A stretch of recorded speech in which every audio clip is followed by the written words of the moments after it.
नमस्कार दोस्तों, स्वागत है आपका आपके अपने संस्थान टारगेट ऑन में। मैं डॉक्टर ज्योति सिंह आपका स्वागत करती हूँ उस बैच में जिस बैच के लिए आप बहुत दिन से इंतजार कर रहे थे, जिस परीक्षा का आपको इतना इंतजार था कि फिर से वो परीक्षा आए और हम उस परीक्षा के माध्यम से अपने लक्ष्य को प्राप्त कर सके।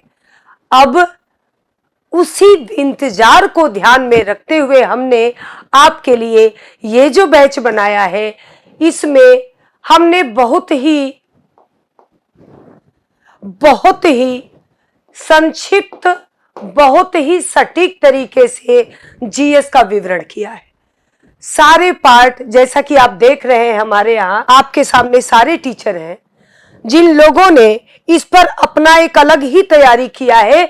जीएस के प्री के लेवल को, मेंस के लेवल को ध्यान में रखते हुए सटीक रणनीति क्या है,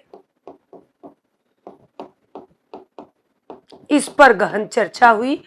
कहां से कितने ढेर सारे क्वेश्चन पूछे जाते हैं, कौन सा इंपॉर्टेंट फैक्ट होता है, कौन सा इंपॉर्टेंट चैप्टर होता है, कितने क्वेश्चन कैसे बनते हैं, कैसे कथन कारण के बनते हैं, कैसे ऑब्जेक्टिव्स अन्य क्वेश्चन बनते हैं, इन सब को ध्यान में रख के हमने ये बैच आरंभ किया है। सर ने आपसे सारी बातें बता रखी होगी, मुझे नहीं लगता कि उन बातों को मुझे रिपीट करना होगा, क्योंकि अगर सर बताते हैं, रवि सर की बात करूं, सर बताते हैं तो एक एक बात अक्षरशः याद हो जाता है।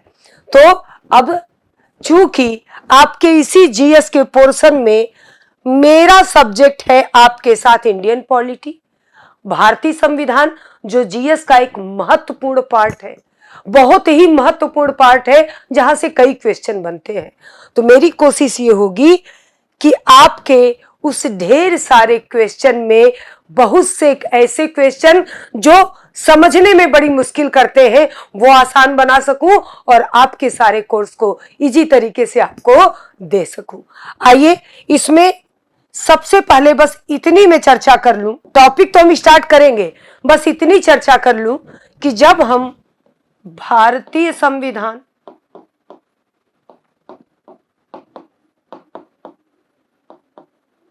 जिसे आप कहते हैं इंडियन पॉलिटी, जीएस का एक अत्यंत महत्वपूर्ण पार्ट है। जब हम इसकी चर्चा करते हैं तो भाई, भारत का संविधान बना, हम सब आरंभ किए, हमने जाना कि भैया 26 नवंबर 1949 को हमारे संविधान को लागू कर दिया गया। फिर हमने देखा 26 नवंबर 1949 को जब हमारे संविधान को लागू किया गया, उसके बाद 26 जनवरी 1950 को हम पूर्ण रूप से गणतंत्र होकर पूरे विश्व में जाने गए, पूरे विश्व में जाने गए। ऐसा नहीं कि हम 26 नवंबर 1949 को विश्व में नहीं जाने गए, हम तब भी जाने गए, लेकिन हमने पूर्ण रूप से रिपब्लिक होने का, गणतंत्र होने का दावा 26 जनवरी 1950 को ठोक दिया। हमने बताया कि भैया, भारत ने अपना एक विधान बना दिया है, भारत ने अपनी एक अलग पहचान बना दी है। आज से भारत आंतरिक और बाह्य दोनों रूप से स्वतंत्र है। अर्थात भारत क्या है? भारत सावर्ण है। भारत क्या है? भारत संपूर्ण प्रभुत्व संपन्न है। हमने ये बात की। अगर कभी भारतीय संविधान, इंडियन पॉलिटी, आप जीएस पढ़ना आरंभ करते हैं तो आप ये देखते हैं कि सबसे पहले हमें क्या जानना है? जानना है संविधान क्या है। भैया, कॉन्स्टिट्यूशन क्या है जो हम पढ़ रहे हैं? संविधान क्या है? संविधान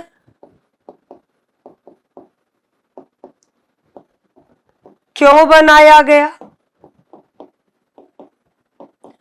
ऐसी क्या आवश्यकता थी कि बिना संविधान के कोई भी देश सुचारू रूप से कार्य नहीं कर पा रहा था? तो संविधान क्यों बनाया गया? आप जब इस प्रश्न को ढूंढते हैं, संविधान क्या है, इसका उत्तर पाते हैं, तो आपके मन में जिज्ञासा उत्पन्न होती है कि अब ये भी तो जान लें कि क्यों बनाया गया। जब आप इसको ढूंढने जाते हैं तब आपको दिखता है हिस्टोरिकल बैकग्राउंड। कौन सा? Constitutional historical background. मतलब संवैधानिक काल का विकास। संवैधानिक काल का विकास तब आपको समझ में आता है कि भैया मेरे यहाँ 1600 ईस्वी में एक ईस्ट इंडिया कंपनी आई और उसने आने के साथ ही अपने प्रभुत्व को, अपने संप्रभुता को हम पर स्थापित किया और हमने किस प्रकार अनेक क्रांतियां, अनेक आंदोलन करके, कई अधिनियम के माध्यम से, कई स्वतंत्रता के लिए कार्य करके, कभी 1857 ले आ रहे हैं हम कभी होम रूल लीग आंदोलन मांग रहे हैं, कभी हमारे स्वतंत्रता निर्माता के जो हमारे नायक रहे हैं, स्वतंत्रता निर्माता के नायक, हमारे संविधान निर्माण के नायक रहे हैं, उन्होंने कभी कहा स्वराज हमारा जन्मसिद्ध अधिकार है, मैं इसे लेकर रहूंगा। कुछ लोग कहते हैं कि सब कुछ सही है लेकिन मौलिक अधिकार चाहिए, संप्रभुता चाहिए, मुझे स्वराज चाहिए लेकिन संपूर्ण स्वराज चाहिए।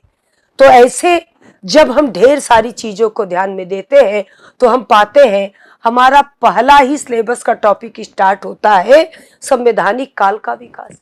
जब हम ये पढ़ते हैं तो हम पाते हैं कि भैया 1947 का अधिनियम पारित हुआ,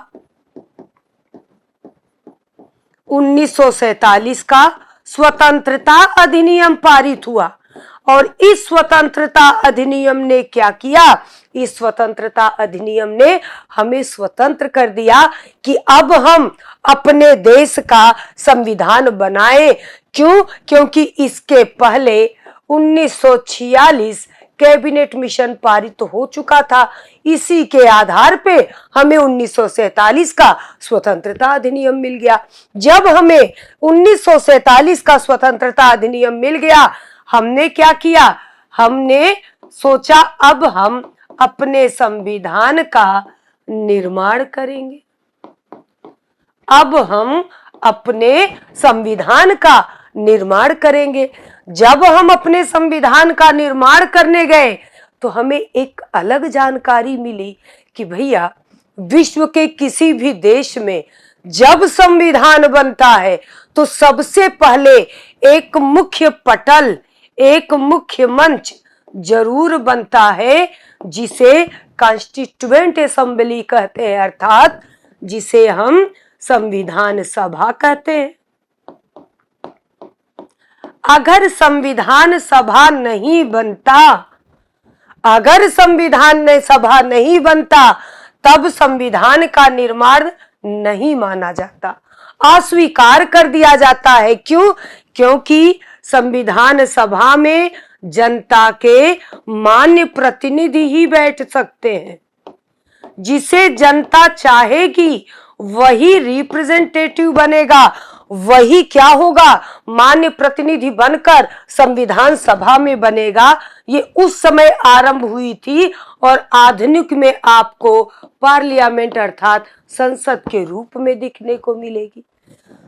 तो लोगों ने कहा संविधान क्या है भैया, जनता की आकांक्षा है, जनता की इच्छा है। जनता चाहती थी कि हम शासित हों, लेकिन शासन कोई बाह्य सत्ता ना करे। हम थक गए बाह्य सत्ता के शासन से, हमें हमारी सत्ता चाहिए, हम अपनी सत्ता द्वारा शासित होंगे।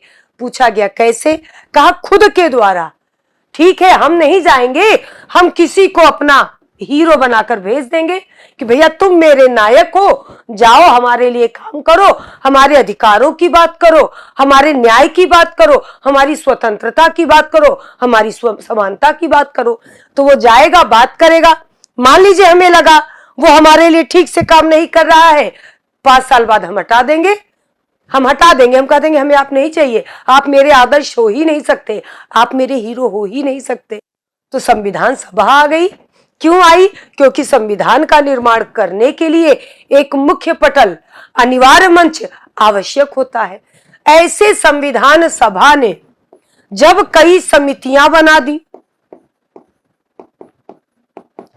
कई अनुच्छेद बना दिए, कई अनुसूचियां बना दी, तब सबको लगा कि ये तो बहुत बड़ा हो गया। भाग भी बने हैं, संशोधन भी हुआ है, कुछ नए भाग भी जोड़े गए हैं। तो सबको लगा कि भैया ये तो बड़ा ही बृहद हो गया, अब क्या किया जाए। 395 अनुच्छेद, 8 अनुसूचियां, 22 भाग लेकर जाए कहां, कैसे हम कार्य करें। मान लीजिए किसी को संविधान जानना है कि मेरा संविधान कैसा है, मुझे मेरे अधिकार कहां मिलेंगे, तो बेचारा या तो पूरा पहले पढ़े, पूरा पढ़ के वो समझे, तब वो ढूंढे। तो वो संविधान जो जनता के लिए था बड़ा ही सरल था, वो संविधान तो बड़ा ही जटिल हो गया, एक प्रकार से मकड़ जाल बन गया। तो क्या किया जाए, लोगों ने कहा भैया संविधान जानने का एक सरल रास्ता ढूंढो। कैसे, लोगों ने कहा जैसे आप देखते होंगे एक पुस्तक होती है, एक पुस्तक होती है, ये पता करना हो कि पुस्तक में लिखा क्या है, तो एक शब्द होता है आमुख, एक शब्द होता है आमुख। जब आप पुस्तक के उस पृष्ठ को खोलते हैं, आमुख पढ़ते हैं, तो आपको यह पता चल जाता है कि वास्तव में लेखक या इस पुस्तक का निर्माता आपसे कहना क्या चाहता है, आपसे कहना क्या चाहता है, अथवा इस पुस्तक को निर्मित करने के पीछे लेखक या निर्माता का उद्देश्य क्या है। इस पुस्तक को पढ़ने के बाद आपको प्राप्त क्या होता है, क्या आपको सकारात्मक प्राप्ति होती है। अगर होती है तो ये पुस्तक हमारे लिए महत्वपूर्ण, और आपको लगता है आपको उस एक पेज से, उस एक शब्द से, आमुख से ये पता चल जाता है अंदर किसकी व्याख्या की गई है, अंदर किसकी व्याख्या की गई है, अंदर पुस्तक के अंदर किसकी बात की गई है, ये पता चल जाता है। यही क्या होता है, यही है आपका प्रस्तावना। इसी को आप बोलते हैं उद्देशिका, इसी को आप बोलते हैं प्रीएम्बल, और इसी को आप बोलते हैं आमुख। क्या बोलते हैं, आमुख। भारतीय संविधान की प्रस्तावना इतने नामों से जानी जाती है, प्रस्तावना, उद्देशिका, आमुख, प्रीएम्बल। ये भारतीय संविधान का सार तत्व है, भारतीय संविधान का दर्पण है अथवा दर्शन है। ये वही है जो बताता है कि 395 अनुच्छेद, 8 अनुसूची, 22 भाग पढ़कर जब आप मेरे पास आएंगे फिर से, तब आपको लगेगा कि एकमात्र एक पेज में पूरा संविधान लिखा था। अगर हम इस एक पेज को पढ़ लेते तो हम ये तो जान ही जाते कि संविधान हमसे कहना क्या चाहता है।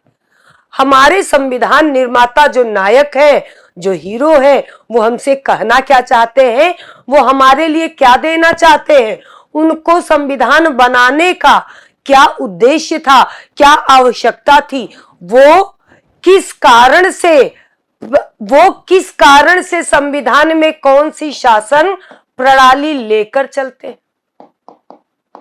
वो भारत की जनता को क्या क्या चीजें देना चाहते हैं, भारत की जनता के अधिकारों के लिए क्या बोलते हैं, समानता के लिए क्या बोलते हैं, स्वतंत्रता और न्याय के लिए क्या बोलते हैं, ये कौन बताता है, ये भारतीय संविधान की प्रस्तावना बताती है अथवा उद्देशिका बताती है, अथवा उद्देशिका बताती है।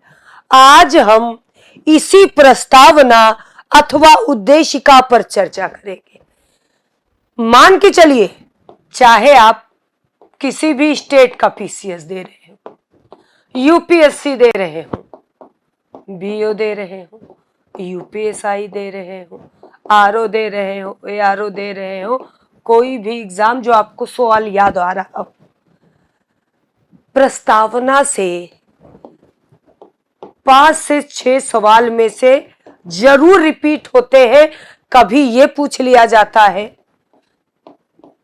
किस वाद द्वारा इसमें संशोधन किया जा सकता है, किस वाद से ये पता चलता है कि ये संविधान का भाग नहीं है, किंतु जब संविधान की भाषा अस्पष्ट होने लगेगी तब ये निर्वचन करने में सहायक है। किस संविधान संशोधन द्वारा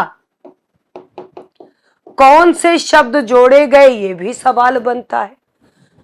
ऐसे उद्देशिका की आधारशिला क्या है, ऐसे उद्देशिका की नींव क्या है, यही सब होते। ढेर सारे सवाल बनते हैं। इतना इंपॉर्टेंट फैक्ट है। क्यों? क्योंकि भैया क्या कहलाता है, संविधान की आत्मा कहलाता है। क्या कहलाता है? संविधान की आत्मा कहलाता है। क्यों? क्योंकि जो आप पूरा पढ़कर जानेंगे वो एकमात्र इसके आमुख शब्द जो हैं एक पृष्ठ में आपको बता देते हैं कि वास्तव में अंदर किन तत्वों की, अंदर किन निर्वचन की बात की गई है, किन तत्वों की व्याख्या की गई। पढ़ते हैं हम लोग आज भारतीय संविधान की प्रस्तावना अथवा उद्देशिका अथवा आमुख अथवा प्रियम्बल। मेरी कोशिश होगी या मेरे सारे कोचिंग परिवार की कोशिश होती है कि जब हम पढ़ाएं तो हम ये ना ध्यान में रखें कि बहुत से बच्चे आरंभ से, इसके पहले से तैयारी कर रहे हैं। हम जब भी आपको पढ़ाते हैं हम ये मान के पढ़ाते हैं कि बहुत से बच्चे हैं जो नए हैं और उनको कुछ नहीं पता है, तो हम जीरो से चलते हैं और वही हमारी एक सबसे बड़ी विशेषता होती है। तो चलिए शुरू किया जाए। आपका प्रियम्बल, आपकी आमुख अथवा उद्देशिका अथवा प्रस्तावना। जब 13 दिसंबर 1946 को संविधान सभा में, संविधान सभा की 2 बैठक हो गई, 9 दिसंबर को हो गई, 11 दिसंबर को हो गई। इस पर भी चर्चा करेंगे, ये पूरा पढ़ेंगे, लेकिन आज आरंभ करेंगे हम लोग प्रस्तावना से। जब 13 दिसंबर 1946 को संविधान सभा की तीसरी बैठक होती है तो जवाहरलाल नेहरू जी को लगता है कि ये इतना बड़ा संविधान है, इसका कुछ दर्शन हो, कुछ सार तत्व हो जो बताए कि वास्तव में प्रस्तावना हम लाए क्यों है।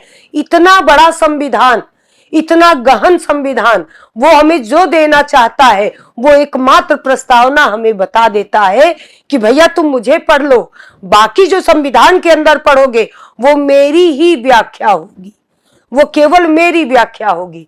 तो जवाहरलाल नेहरू जी ने एक उद्देश्य प्रस्ताव प्रस्तुत किया। कब प्रस्तुत किया, ये भी सवाल पूछा जाता है कि भैया उद्देश्य प्रस्ताव किसके द्वारा प्रस्तुत किया गया। आप बताते हैं पंडित जवाहरलाल नेहरू जी के द्वारा। फिर पूछा जाता है उद्देश्य प्रस्ताव किस तिथि को प्रस्तुत किया गया। क्वेश्चन बहुत बनते हैं, इसकी पहली लाइन ही क्वेश्चन हो जाता है। तो आप बताते हैं 13 दिसंबर 1946 को प्रस्तुत किया गया। इसे किसने स्वीकृति प्रदान की, ऐसे उद्देश्य प्रस्ताव को किसने स्वीकृति प्रदान की, तो आप कहते हैं ऐसे उद्देश्य प्रस्ताव को संविधान सभा ने 22 जनवरी 1947 को स्वीकृत प्रदान की और सभी ने सर्वसम्मति से अपने संविधान को अपने लोगों की आत्मा मान लिया। अपने संविधान को अपने लोगों की आत्मा मान लिया। सर्वसम्मति से संविधान सभा ने 22 जनवरी 1947 को ऐसा उद्देश्य प्रस्ताव जिसे पंडित जवाहरलाल नेहरू जी के द्वारा 13 दिसंबर 1946 को प्रस्तुत किया गया, सर्वसम्मति से स्वीकार किया। यही उद्देश्य प्रस्ताव जो प्रस्तुत किया गया था 13 दिसंबर को, 22 जनवरी 1947 को जिसकी स्वीकृति हुई थी, यही उद्देश्य प्रस्ताव प्रमुख रूप से भारतीय संविधान की प्रस्तावना का आधारशिला बना। भारतीय संविधान की प्रस्तावना का आधारशिला बना। प्रस्तावना बल्कि भले ही इतनी महत्वपूर्ण आपको दिखती है मगर इसका कोई वैधानिक महत्व नहीं है। बिल्कुल इस बात को बैठा लीजिएगा, सबसे घुमा फिरा के पूछा जाने वाला सवाल है। या तो कथन कारण में पूछ लिया जाएगा या ऑब्जेक्टिव व्याख्या में पूछ लिया जाएगा। पूछा जरूर जाएगा कि क्या भारतीय संविधान की प्रस्तावना वैधानिक महत्व रखती है? बिल्कुल नहीं रखती। क्यों? क्योंकि हम एक लाइन पढ़ते हैं, ये न्यायालय में अप्रवर्तनीय है। ये न्यायालय में अप्रवर्तनीय है, अर्थात न्यायालय में ये लागू नहीं है। अगर ये न्यायालय में अप्रवर्तनीय है तो जाहिर सी बात है इसकी कोई वैधानिक महत्व नहीं है। ये लाइन याद रखिएगा, ये हमेशा कार्य करता है। आगे आप जब पढ़ेंगे तब हम इसको डिटेल में समझाएंगे कि ये अप्रवर्तनीय क्यों नहीं, ये अप्रवर्तनीय क्यों है अथवा प्रवर्तनीय क्यों नहीं है। अर्थात इसका मतलब होता है लागू नहीं है। आप इसके किसी भी शब्द को लेकर न्यायालय में नहीं जा सकते, ठीक। बल्कि अगर आपको लगे कि वैधानिक महत्वता नहीं है तो इतनी इंपॉर्टेंट क्यों है क्योंकि आपके अधिकारों को सुरक्षित रखती है, आपकी समानता न्याय की बात करती है। आप इनको मत ले जाइए। भाग 3 में जो ये है, भाग 4 में है, भाग 4 क में है, उन सब के माध्यम से इन्हीं को उठा लीजिए। लेकिन ये आमुख है, ये एक ऐसी अवधारणा है जो आत्मा कहलाती है। तो ठीक है, शरीर के अन्य पार्ट में इसका महत्व है, उसको ले जाइए। वो दिखती नहीं आत्मा का स्वरूप, लेकिन सबसे मजबूती प्रदान करती है, इसलिए इसका कोई वैधानिक महत्व नहीं है। बात करते हैं कि अगर प्रस्तावना बनाई गई वैधानिक महत्व नहीं है तो ऐसी प्रस्तावना अथवा उद्देशिका अथवा प्रियम्बल से लाभ क्या है? इसको बनाया गया तो इसका महत्व क्या है, क्यों बनाया गया?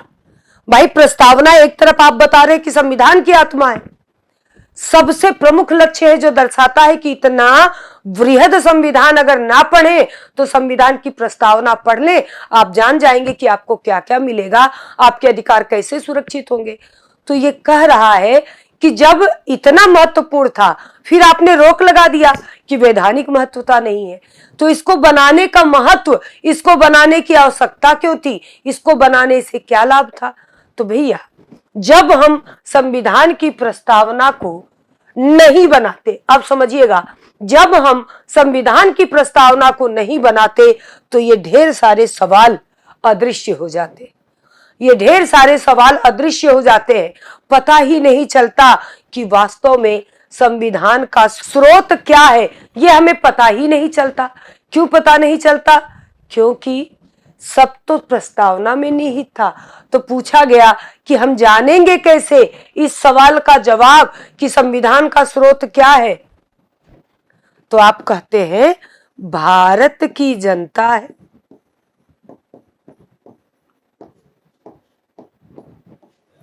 भैया भारत की जनता है स्रोत।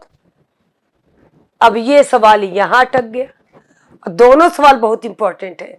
संविधान का स्रोत भारत की जनता है, तो प्रस्तावना का स्रोत क्या है? इसका भी तो मैम कोई स्रोत होगा, आपके मन में ये सवाल होगा। प्रस्तावना का स्रोत मैंने पहले ही पढ़ा दिया, उद्देश्य प्रस्ताव था।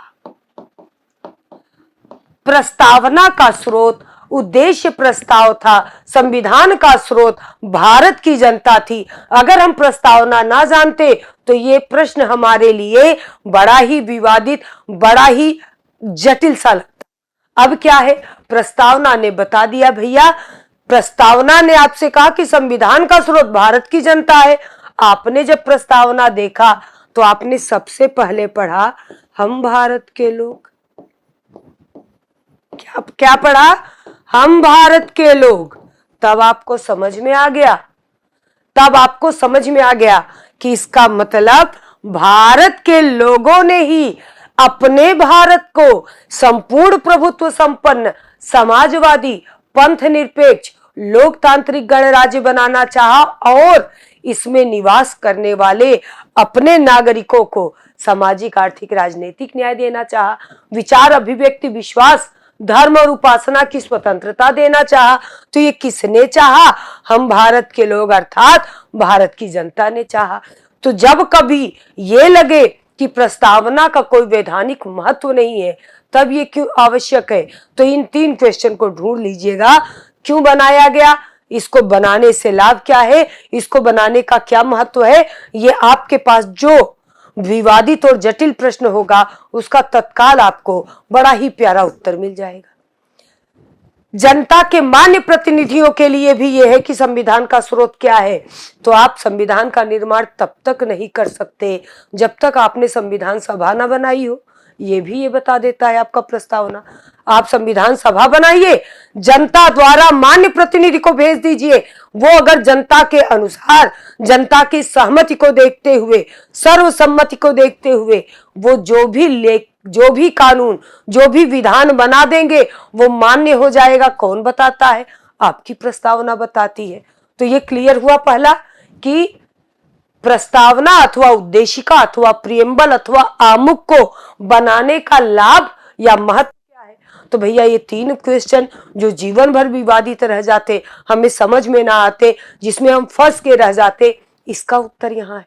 दूसरा है संविधान का उद्देश्य क्या है, ये कौन बताएगा। अगर संविधान पढ़ लिया जाए, प्रस्तावना ना पढ़ा जाए तो संविधान का उद्देश्य क्या है ये जानकारी हमें मिल ही नहीं सकती। संविधान का उद्देश्य क्या है भैया, संविधान ने कहा कि हम जनता की आकांक्षाओं को पूरा करना चाहते हैं।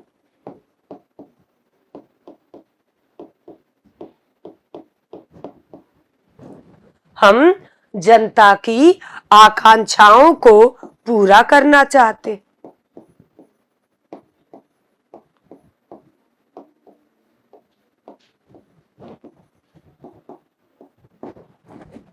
पूछा गया कि कैसे आपको पता चला कि जनता की आकांक्षा क्या है। प्रस्तावना ने कहा हमने बहुत दिन से देखा कि संविधान सभा में जब जनता अपने मान्य प्रतिनिधि भेज रही थी तो जनता बार बार अपने प्रतिनिधि से कह रही थी कि महोदय हमारे अधिकारों की बात करें, हमारे लिए न्याय की बात करें। हम बहुत ही पुराने परंपराओं से परेशान थे। हम अब तक प्राचीन काल से ही समानता नहीं पाए थे। हम अब तक प्राचीन काल से स्वतंत्रता नहीं पाए थे। हमारे साथ न्याय नहीं होता था। कभी हमें अस्पृश्य कहा जाता था, कभी हमें अछूत शब्द से इंगित किया जाता था, कभी हमारे अधिकारों को छीन लिया जाता था और हम कुछ नहीं कर पाते थे। इसलिए जनता की आकांक्षाओं को पूरा करने के लिए संविधान ने क्या किया, अपना लक्ष्य बनाया, अपना उद्देश्य बनाया और अपने उद्देश्यों की पूर्ति के लिए सरकार का गठन कर दिया और सरकार से कहा कि आप अकेले कोई कार्य नहीं कर सकते, आपको 3 अंगों का सहारा लेना होगा, कार्यपालिका, विधायिका, न्यायपालिका। विधायिका, कार्यपालिका, न्यायपालिका, इन तीनों का सहारा लेकर आपको अपने संविधान के उद्देश्यों को पूरा करना होगा। फिर सरकार से इसी संविधान ने कहा मेरा उद्देश्य था जनता के सारे हितों की, सारे आकांक्षाओं की पूर्ति करना, उनके आकांक्षाओं, अधिकारों, न्याय सिद्धांत की रक्षा करना। इसलिए मैंने तुम्हें रखा है, तुम्हारे लिए मैंने 3 अंग बनाए हैं, विधायिका, कार्यपालिका, न्यायपालिका। अगर इन 3 अंग के माध्यम से तुम मनमाना करोगे तब अंतिम में मैं तुम्हें संविधान में फिर से समाहित करके समाप्त कर दूंगा। क्यों? क्योंकि मेरे लिए तुम सरकार या 3 तुम्हारे अंग मायने नहीं रखते। मेरा एकमात्र लक्ष्य, मेरा एकमात्र उद्देश्य है जनता की इच्छाओं, आकांक्षाओं की पूर्ति करना। तो ये कैसे पता चलता? जब प्रस्तावना कहता है तथा अपने नागरिकों के सामाजिक, आर्थिक, राजनीतिक न्याय, स्वतंत्रता, समानता, व्यक्ति की गरिमा, बंधुता बढ़ाने के लिए हम कार्य करते हैं, तो आपको भी वही करना है, आपको भी वही करना है। एक उदारवादी लोकतांत्रिक सरकार बनके चलना है, ना कि तानाशाह सरकार बनके। जिस दिन मुझे लगा हम अपनी शक्तियों का प्रयोग करके आपके सारे शक्तियों को खत्म कर देंगे। बात समझ में आया? इसीलिए संविधान संरक्षक भी कहलाता है। संविधान संरक्षक भी कहलाता है। जब आपके अधिकारों का, जब आपकी स्वतंत्रता, समानता, न्याय, इन सब का किसी राज्य अथवा सरकार द्वारा हनन किया जाता है, छीना जाता है, तो आप सीधे संविधान में भागते हैं, भाग 3 अनुच्छेद 32 उठा लेते हैं या अनुच्छेद 226 उठा लेते हैं। वो भी तो मौलिक अधिकार है आपका। आपको संरक्षण देने वाला अनुच्छेद भी एक मौलिक अधिकार है, ताकि उसे भी कोई छीन ना सके। तो ये किसने दिया? ये संविधान का उद्देश्य है, प्रस्तावना ने दिया। फिर तीसरा, संविधान के प्रवर्तन की तिथि का उल्लेख करता है, बताता है कि 15 अगस्त 1947 बीत चुका है। अब भारत किसी का गुलाम नहीं, किसी का उपनिवेश नहीं। भारत है क्या? तो बताता है कि भैया भारत ने अपने संविधान सभा के द्वारा अपने संविधान का निर्माण कर लिया, और आज 13 दिसंबर 1946 को सबने सर्वसम्मति से बैठकर ये बात किया, समितियां बनाई, अनुच्छेद बनाए, भाग बनाए, अनुसूचियां बनाई, सब बनाए। अब बनाकर अपने संविधान का निर्माण करके आज तारीख 26 नवंबर 1949 को मिति मार्गशीर्ष शुक्ल सम्मति संवत 2000 को एतद द्वारा इस संविधान को अंगीकृत अधिनियमित आत्मार्पित कर डाला। किया किसने बताया? ये तिथि, ये प्रस्तावना बताती है कि हम भारत के लोग अपने भारत को सबसे आगे रखना चाहते हैं, सर्वोच्च में रखना चाहते हैं, संपूर्ण प्रभुत्व संपन्न चाहते हैं, समाजवादी चाहते हैं, पंथ निरपेक्ष चाहते हैं, ऐसा गणराज्य हो जहां लोकतंत्र जीवित हो, अपने प्रत्येक नागरिकों के सारे अधिकार चाहते हैं, बंधुता, समानता, न्याय ऐसा चाहते हैं कि लोगों में भाईचारा बनी रहे, कोई क्षेत्रवाद, भाषावाद, राज्य को उदय करके पूरे भारत को खंडित ना कर सके। इन सब की प्रेरणा को दिल में रखते हुए आज हम लोग वचनबद्ध हुए हैं 26 नवंबर 1949 को। ये किसने बताया? ये आपको प्रस्तावना ने बताया। अब बताइए, भले ही प्रस्तावना का वैधानिक महत्व ये नहीं है कि आप इसे न्यायालय में नहीं ले जा सकते, यह न्यायालय में अप्रवर्तनीय, लेकिन प्रस्तावना हटा देने से पूरा का पूरा संविधान धराशायी हो जाएगा। क्यों? क्योंकि बहुत से सवाल अटक के रह जाएंगे, सारी जटिलता बनी रह जाएगी। जब कभी संविधान की भाषा समझ में नहीं आएगी, भाग के हमें प्रस्तावना की ओर आना होगा। इसलिए प्रस्तावना अत्यंत आवश्यक है, प्रस्तावना अत्यंत आवश्यक है। क्लियर हुआ? अब आगे बढ़े। देखिए, प्रस्तावना की बात करें, ऐसे प्रस्तावना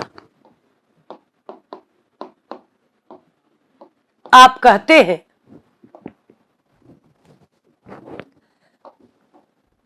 कि हम जानेंगे कहां कि प्रस्तावना हमें कैसे मिली, ये प्रस्तावना आई कहां से? क्या भारतीय विचारकों ने दिया? क्या भारतीय विचारकों ने दिया, अथवा इस प्रस्तावना को हम पहले से ही लेकर चले थे? तो सबने कहा प्रस्तावना तो भारत में अलग से हम नहीं जानते थे, इस शब्द को हम अलग से नहीं जानते थे, लेकिन भारत के प्रत्येक संविधान निर्माताओं ने, भारत के प्रत्येक राजनीतिक विचारकों ने जब जब अपनी बात रखी, तब तब उन्होंने स्वराज की बात की, अधिकारों की बात की जिसे हमने आगे मौलिक अधिकार कहा, स्वराज की बात की जिसे हमने अपने संविधान के रूप में क्या कर दिया, हमने अपने संविधान के रूप में स्थापित कर दिया, व्याख्यायित कर दिया। तो हमारे संविधान निर्माता, विभिन्न राजनीतिक विचारक आरंभ से ही जिन तत्वों, जिन शब्दों की बात करते रहे, चाहे वो 1895 स्वराज विधेयक से बात किया हो, चाहे 1922 माननीय महात्मा गांधी जी ने कहा हो, चाहे 1924 पंडित मोतीलाल नेहरू ने कहा हो, चाहे 1928 में नेहरू रिपोर्ट के माध्यम से इस बात को रखा हो, रखा जरूर गया। ऐसा प्रस्तावना आरंभ से ही विचारों में रहा, लेकिन वास्तविक स्वरूप इसे मिला 26 नवंबर 1949 को। ऐसे प्रस्तावना को भारतीय संविधान में शामिल किया गया, अथवा प्रस्तावना शब्द लिया गया। किसी भी प्रकार से क्वेश्चन बने, किसी भी प्रकार से क्वेश्चन बने, आपका क्वेश्चन गलत नहीं होना चाहिए। यूएसए अथवा संयुक्त राज्य अमेरिका से लिया गया। वहां पर यूएनओ के चार्टर एक्ट में लिखा है हम यूएनओ के लोग, हम संयुक्त राष्ट्र संघ के लोग, अपने ही संयुक्त राष्ट्र संघ में वहीं से ये शब्द उठाया गया, हम भारत के लोग। ऐसे प्रस्तावना की भाषा ली गई ऑस्ट्रेलिया से। ऐसे प्रस्तावना की भाषा ली गई ऑस्ट्रेलिया से। ऐसे प्रस्तावना का आधारशिला है उद्देश्य प्रस्ताव, जिसे आप कह सकते हैं प्रस्तावना का स्रोत है।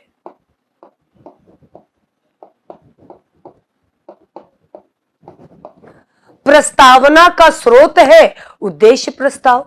अर्थात आपको दिखेगा 3 महत्वपूर्ण क्वेश्चन। प्रस्तावना शब्द लिया गया, आप कहेंगे यूएसए संयुक्त राज्य अमेरिका से, अभी इस पर चर्चा की। भाषा ली गई ऑस्ट्रेलिया से। आधारशिला अथवा प्रस्तावना का स्रोत क्या है, प्रस्तावना का आधारशिला अथवा प्रस्तावना का स्रोत क्या है, तो आप कहेंगे उद्देश्य प्रस्ताव है।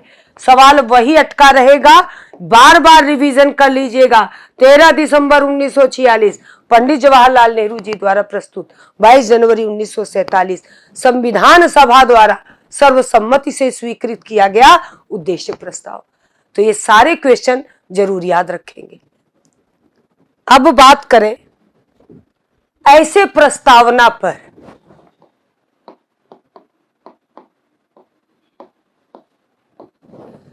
ऐसी प्रस्तावना बनाते समय भारत के लोग, संविधान निर्माता किन किन तत्वों का ध्यान दे रहे थे? क्या उनमें क्रांतियां भी शामिल थी? क्योंकि उनके भी तो कुछ शब्द आए हैं। तो भैया प्रस्तावना पर किन क्रांतियों का प्रभाव पड़ा है, ये भी आपको याद रखना होगा। आयोग का कुछ पता नहीं कहां से क्वेश्चन बन जाए, इसलिए आप तैयार रहेंगे। बहुत इंपॉर्टेंट है। प्रस्तावना से इतने क्वेश्चन है, इतने क्वेश्चन कि कोई क्वेश्चन उठा के पूछ ले, 2 से 3 क्वेश्चन आपको जरूर मिलेंगे, 2 से 3 क्वेश्चन जरूर मिलेंगे। और अगर ओवरऑल प्रस्तावना के शब्दों की व्याख्या की बात करें, ओवरऑल प्रस्तावना के शब्दों व्याख्या की बात करें, तो इसमें मुझे लगता है 10 से 15 क्वेश्चन अपने आप में बन जाते हैं। चलिए देखिए, एक क्रांति थी फ्रांसीसी क्रांति। एक क्रांति हुई थी फ्रांसीसी क्रांति 1789 में, 1789 में। आपको याद होगा 1789 में हुई थी, जिसमें फ्रांस की जनता ने स्वतंत्रता, बंधुत्व तथा गणतंत्र की मांग रखा था, और ये क्रांति सफल भी हुई थी। ये क्रांति सफल भी हुई थी। आप स्वतंत्रता की जगह समानता शब्द लगा दें। समानता, बंधुत्व, गणतंत्र की बात। स्वतंत्रता, समानता एक दूसरे के पूरक हो सकते हैं, इसलिए मैंने लिखा। आप लिखिए, जब मेंस लिखिएगा तो इन सब शब्दों को समाहित करिएगा। यह भी बता दीजिएगा कि यही कारण है कि गणतंत्र प्रणाली हमने फ्रांस के संविधान से लिया है। भारतीय संविधान के स्रोत से भी बड़े सवाल पूछे जाते हैं। यही कारण है कि गणतंत्र प्रणाली हमने कहां से लिया है? फ्रांस से लिया है। फिर एक क्रांति हुई रसिया, रूस की क्रांति, जिसे हम बोल्शेविक क्रांति कहते हैं। क्या कहते हैं? बोल्शेविक क्रांति। उस समय यह क्रांति बड़ी ही प्रभावित क्रांति थी, बड़ी ही प्रभावित क्रांति थी। आपको एक शब्द याद होगा, यहां समझिएगा, यहां आपको एक चीज समझना है, फ्रांसीसी क्रांति स्वतंत्रता, बंधुत्व, गणतंत्र, इसकी मांग हुई थी। इसी से तो हमने लिया था कि हम भारत के लोग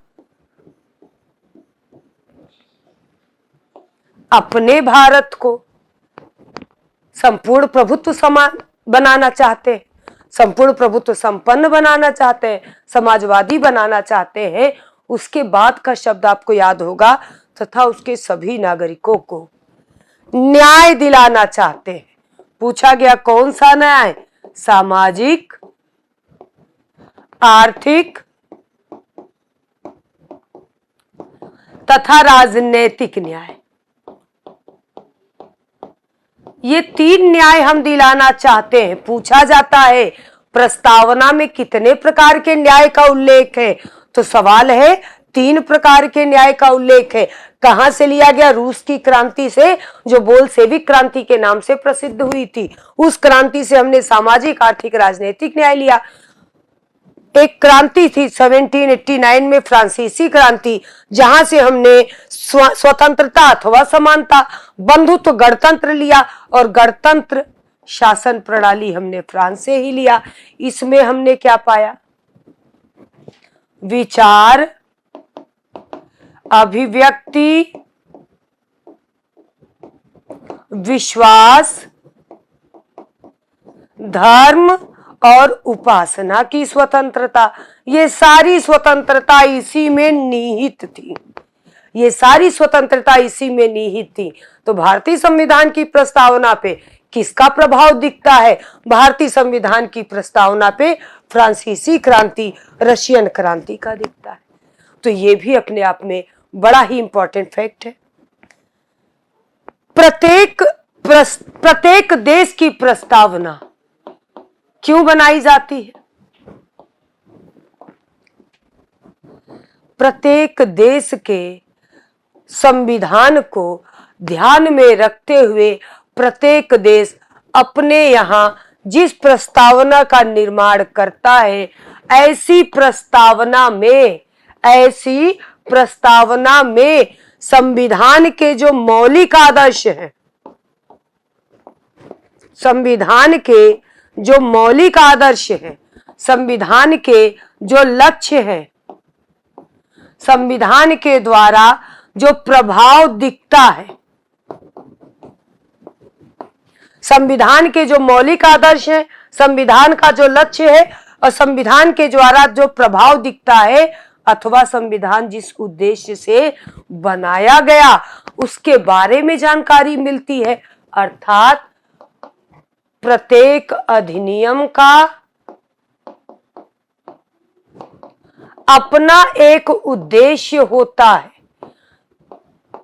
प्रत्येक अधिनियम का अपना एक उद्देश्य होता है। ऐसा अधिनियम क्यों बनाया गया? ऐसे अधिनियम से प्रभाव क्या पड़ेगा? ऐसे अधिनियम द्वारा हम जनता को देंगे क्या? ऐसे अधिनियम का वास्तविक लक्ष्य क्या है? प्रत्येक अधिनियम जब बनाया जाता है, दहेज प्रथा अधिनियम निषेध करने के लिए आया, सती प्रथा, विवाह, बाल विवाह निषेध अधिनियम, इस प्रकार के जितने अधिनियम आए, प्रत्येक के पीछे क्या लक्ष्य था? सामाजिक कुरीतियों को समाप्त करना।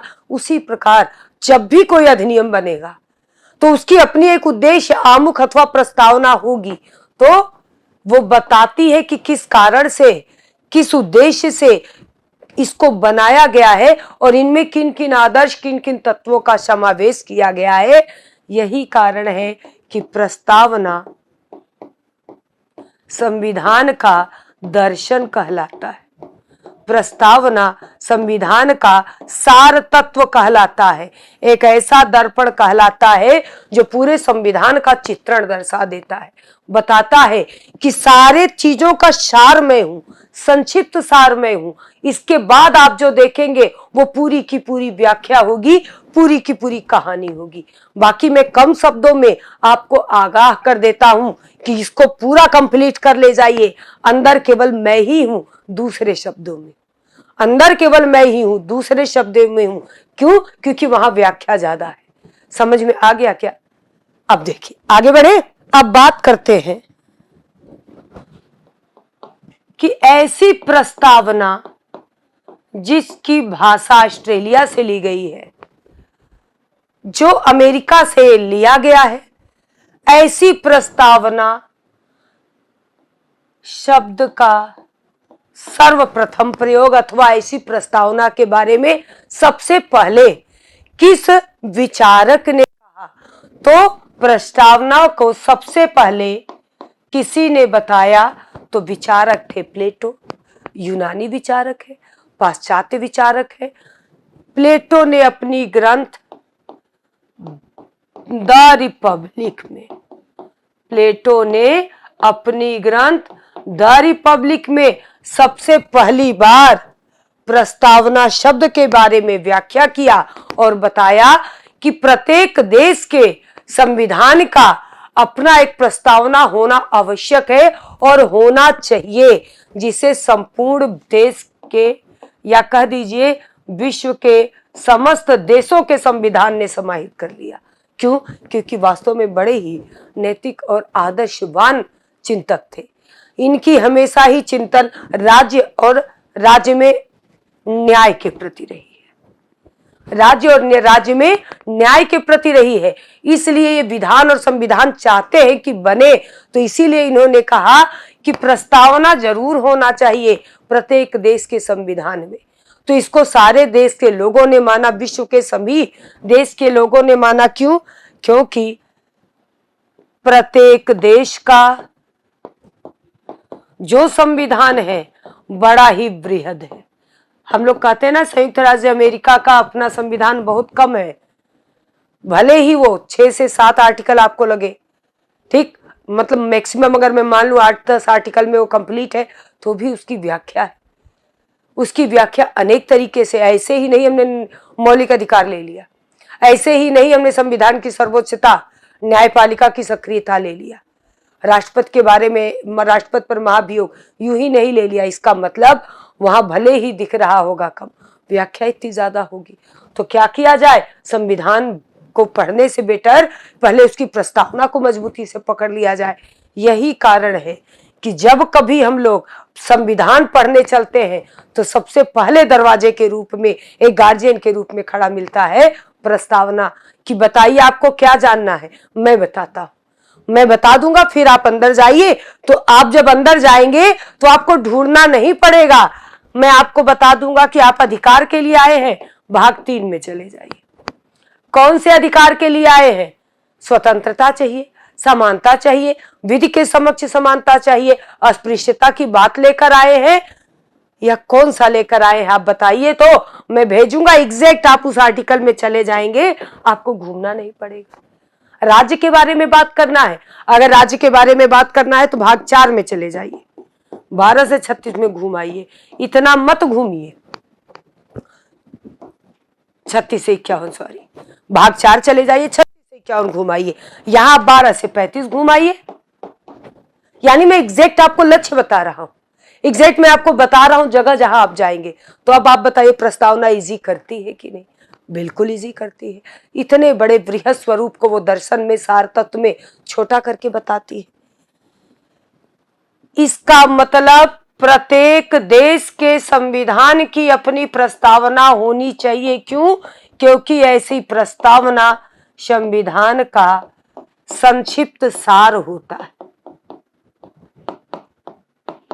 सार तत्व होता है, संविधान का दर्शन होता है। यही कारण है कि चूंकि वो सब कुछ बता देता है, इसलिए संविधान की आत्मा कहलाता है, संविधान की आत्मा कहलाता है। प्रत्येक अधिनियम का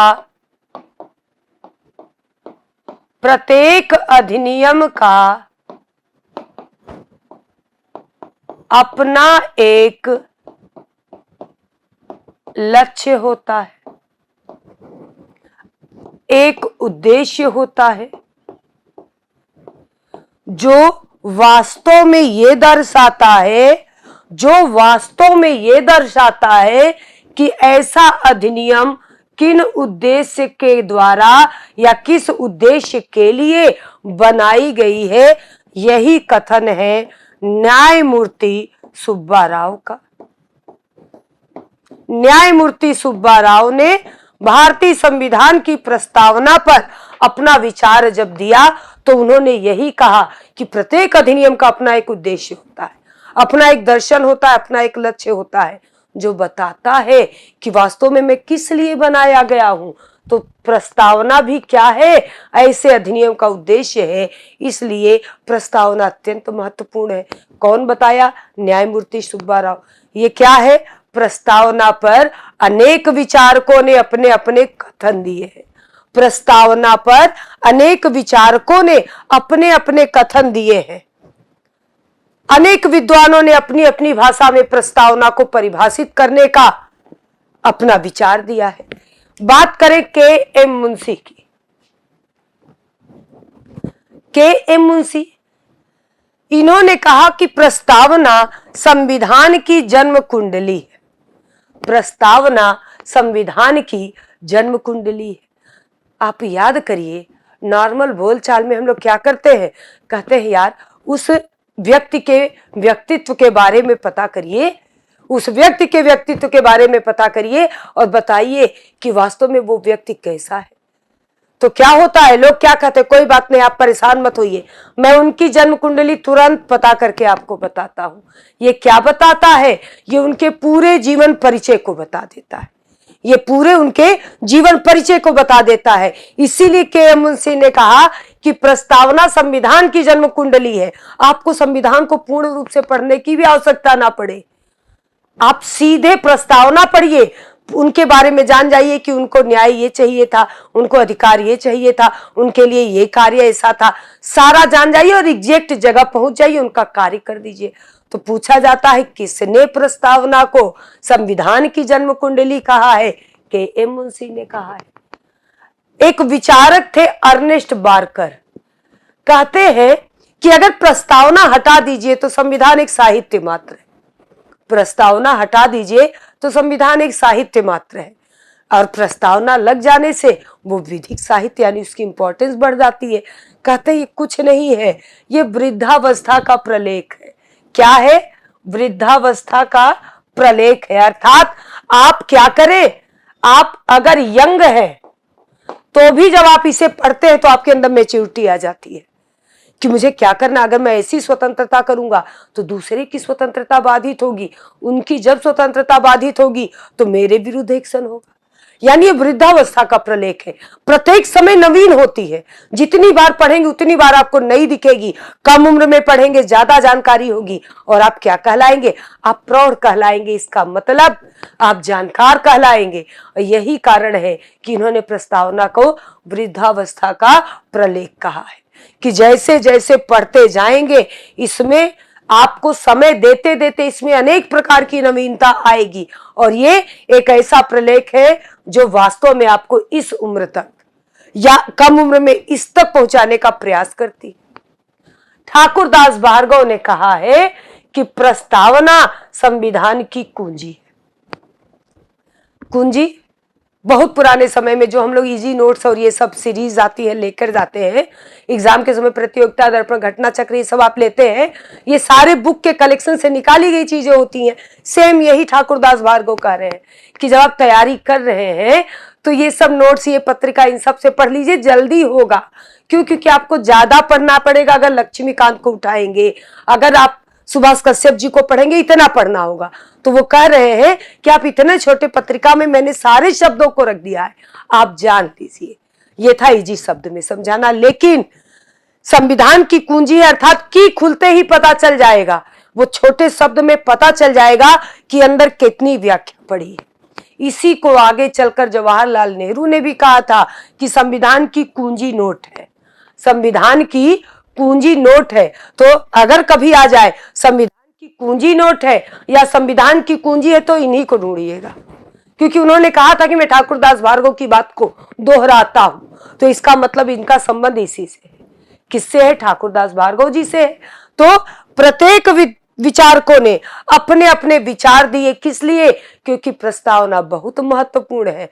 अब इसके बाद जब हम प्रस्तावना कहां से लिया गया, किस भाषा से प्रयोग किया गया, इसमें क्या क्या समाहित है, इसका स्रोत क्या है, ये पढ़ा क्यों जाए, क्या न्यायालय में ये वैधानिक महत्व रखता है, अब इस पर चर्चा करेंगे। अर्थात प्रस्तावना जो हमें इतनी महत्वपूर्ण लगी, जिसके लिए लोगों ने अनेक बात की, क्या वास्तव में इतना महत्वपूर्ण है? क्या वास्तव में इतना महत्वपूर्ण है? इस पर चर्चा करें। यानी प्रस्तावना इतना तो कहा गया, जिस प्रकार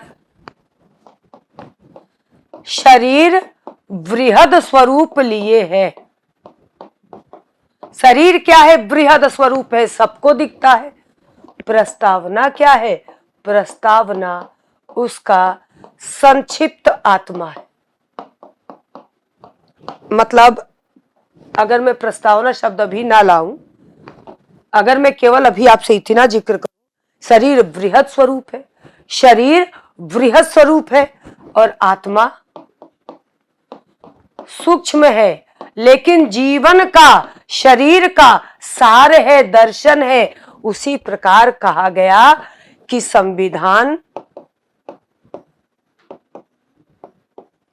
अगर शरीर है, संविधान अगर शरीर है, तो प्रस्तावना उस शरीर की आत्मा है। संविधान अगर शरीर है, प्रस्तावना उस संविधान की अथवा शरीर की आत्मा है। संविधान अगर महल है,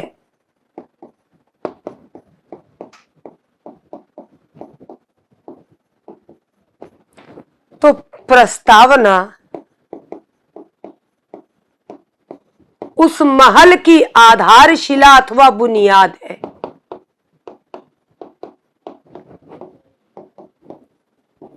आप बताइए, आत्मा निकाल देंगे, शरीर का अस्तित्व एक साहित्य के बराबर, ना के बराबर, एक साहित्य के बराबर। बुनियाद हटा दीजिए, आधारशिला हटा दीजिए, मैं जहां खड़ी वो जमीन की आधार हटा दीजिए, आप देखेंगे आप भी खड़े होंगे, धड़ाम से गिर जाएंगे। अर्थात अगर ये महल आपको दिख रहा है तो इसके कारण दिख रहा है। इसके कारण दिख रहा है, किसने कहा है?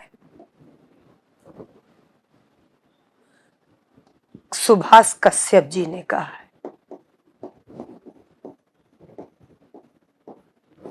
संविधान अगर शरीर है तो प्रस्तावना क्या है? उस शरीर की आत्मा है। अब क्लियर हुआ? इसका मतलब वास्तव में प्रस्तावना भले ही वैधानिक महत्व नहीं रख रहा, लेकिन बहुत महत्वपूर्ण है। अब जब हम आएंगे नेक्स्ट लेक्चर में, आपसे मिलेंगे, तब हम पढ़ेंगे प्रस्तावना क्या आरंभ से संविधान का भाग था, इस पर कई वाद है। बेरुबारी यूनियन, एके गोपालन बनाम मद्रास राज, गोलकनाथ बनाम पंजाब राज, इस पर चर्चा करेंगे। फिर वास्तव में नवीन संविधान का भाग कब बना,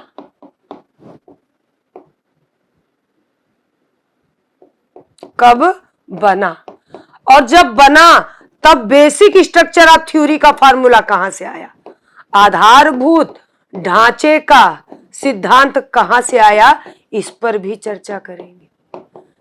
ये भी बहुत जरूरी है। फिर जब इनके सारे वाद को पढ़ लेंगे तब आरंभ होगा इसमें दी गई शब्दों की व्याख्या। हम भारत के लोग भारत को एक संपूर्ण प्रभुत्व संपन्न समाजवादी पंथ निरपेक्ष लोकतंत्रात्मक गणराज्य बनाने के लिए इस चर्चा की बात करेंगे। यानी इसमें अभी बहुत से क्वेश्चन बने हैं। ये केवल और केवल एक मात्र और मात्र कहा जाए इसके बुनियाद को हम पढ़ रहे थे, अभी ढेर सारे क्वेश्चन बाकी है। तो मिलेंगे अगली क्लास में। बस जीएस जब पढ़िएगा, जब इंडियन पॉलिटी को टच करिएगा या किसी भी जीएस को, उसके बैकग्राउंड को देखते हुए तब धीरे धीरे उसके सीरियल को, क्रम को ध्यान में रखते हुए पढ़ते चले जाएंगे, कोई चीज कठिन नहीं लगेगी। फिर इसके बाद इस पर प्रैक्टिस भी कर लिया जाएगा और चीजें सरल हो जाएंगी। तो ये जो बीओ का बैच जो आपने अपने लिए सोचा था, हम उसको बहुत ही सरल और सहज करके लाए हैं।